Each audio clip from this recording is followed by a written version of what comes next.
बिस्मिल्लाहिर्रहमानिर्रहीम। दुरूद व सलाम हो मोहम्मद व आले मोहम्मद पर। अस्सलामु अलैकुम। आप देख रहे हैं बेसत न्यूज़ नेटवर्क। मैं हूं नकी रज़ा।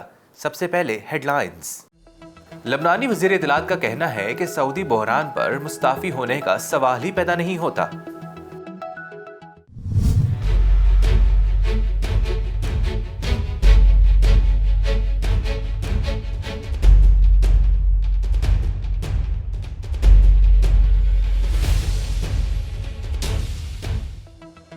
दाइश के खिलाफ इराकी फौज की बड़ी कार्रवाई, दर्जनों दाइशी हलाक हो गए।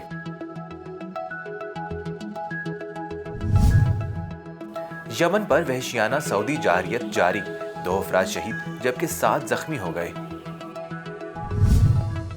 जापान के दारुल हुकूमत टोक्यो की एक ट्रेन में हमला आवर ने 17 अफराद को चाकू के वार करके जख्मी कर दिया।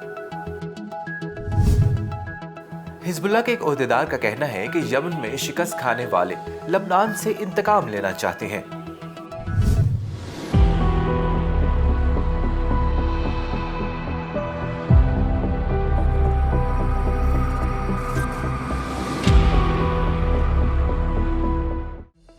और एक रिपोर्ट के मुताबिक अफगानिस्तान में इंसानी बहरान की सूरत में पाकिस्तान को महंगाई का सामना करना पड़ सकता है।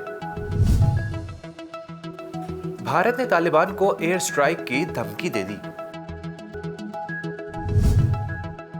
और पंजगोर में सिक्योरिटी फोर्सेस के काफिले पर धमाके से 2 अफराद जाँ बहक जबकि 3 एफसी एहलकार जख्मी हो गए।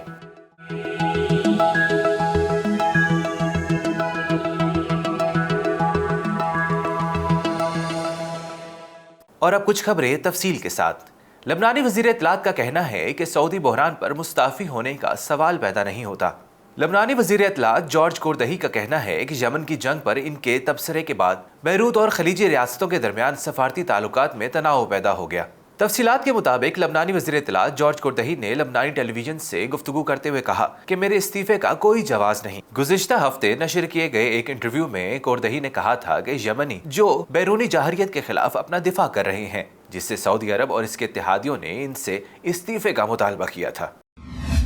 और दाइश के खिलाफ इराकी फौज की बड़ी कार्रवाई, दर्जनों दाइशी हलाक हो गए।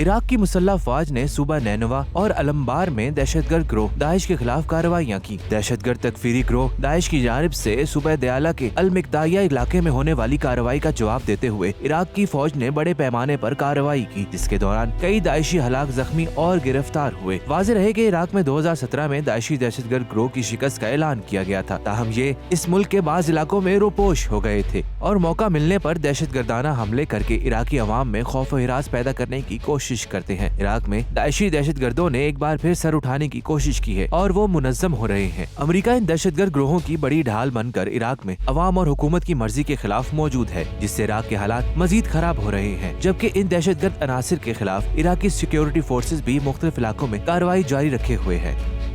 यमन में वहशियाना सऊदी जाररियत के नतीजे में 2 अफराद शहीद हो गए। सऊदी अरब की बॉर्डर सिक्योरिटी फोर्सेस की जानिब से सुबह सादा में होने वाली फायरिंग से एक बच्चे समेत 2 अफराद शहीद हो गए।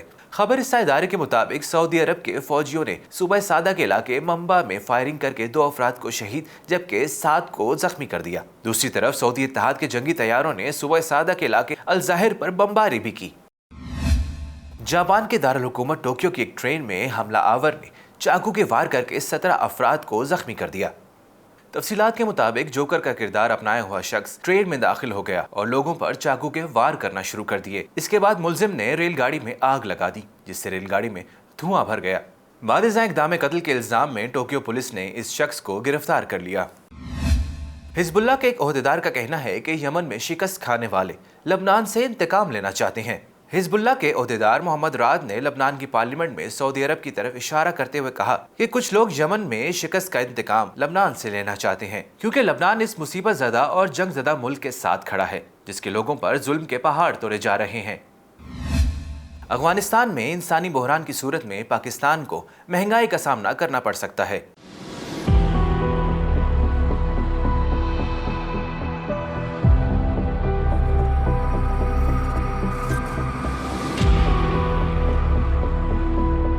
Pakistan institute for piece studies की तैयार करदा तहकीकी रिपोर्ट में इस बात को उजागर किया गया है कि पाकिस्तान को अफगानिस्तान के हवाले से मजीद मोहतात नुक्ता नजर अपनाना चाहिए, क्योंकि हमसाया मुल्क में इक़्तिदार की तब्दीली से पैदा होने वाली सूरत हाल ने इसके लिए सलामती तहफ़्फ़ुज़ात का पिंडोरा बॉक्स खोल दिया है। रिपोर्ट में कहा गया है कि अगर मगरबी हमसाये में इंसानी बहरान पैदा हुआ तो पाकिस्तान वो पहला मुल्क होगा जहाँ महंगाई और अशिया खुर्दनोश की कीमतों में इजाफा हो सकता है। पाकिस्तान को खुश्की से घिरे अफगानिस्तान में क़याम अमन और इंसानी इमदाद की फराहमी के लिए अपनी कोशिशें जारी रखने की जरूरत है। साथ ही अपने हमसाया ममालिक चीन और ईरान से भी दोस्ताना ताल्लुकात कायम करने और ताउन बढ़ाने की जरूरत है, ताकि अफगानिस्तान में प्रॉक्सी वॉर से बचा जा सके, जो यकीनी तौर पर सबसे ज्यादा पाकिस्तान को मुतासिर करेगी।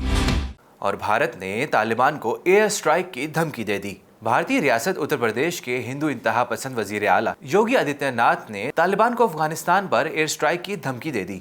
योगी का कहना था कि मुतशद्दिद गिरोह ने भारत की जानिब पेशकदमी की तो एयर स्ट्राइक तैयार है। ख्याल रहे कि रवा बरस अगस्त में अफगानिस्तान में तालिबान की हुकूमत के क़याम के बाद भारत ने अफगानिस्तान में अपना सिफारती मिशन बंद कर दिया था और तमाम अमले को वापस बुला लिया था।